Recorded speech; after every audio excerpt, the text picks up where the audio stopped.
Okay guys, we are going to start using equations to solve word problems.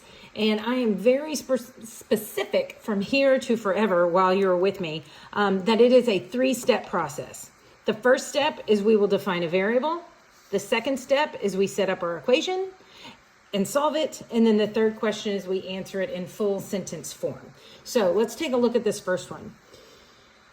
Connor deposited $84 in his checking account. If his new balance is $451, what was his balance before the deposit? So look what your question is asking. He is saying, what was his balance before the deposit? So we are going to let X stand for the balance before the deposit. Okay. Now, he has $84 in his checking account. And he had a balance with that, and now his new balance is $451.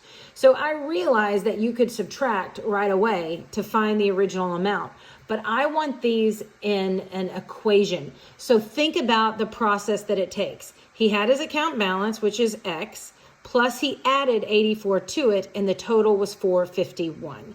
So now we solve it. We subtract 84 on both sides.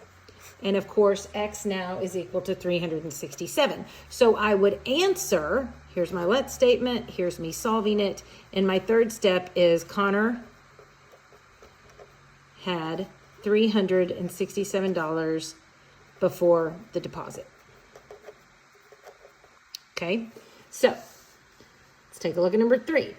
3/4 of the 8th graders at Kingston Middle School went on the class trip. If 252 students went on the trip, how many 8th graders are there? So we are going to, what is the question asking? How many 8th graders? So we are going to let X stand for the number of 8th graders. Now, we know that the total that went on the trip is 252. That was the total that went on the trip. And it says 3/4 of means multiplication, the 8th graders went on the trip. So 3/4 times X equals 252.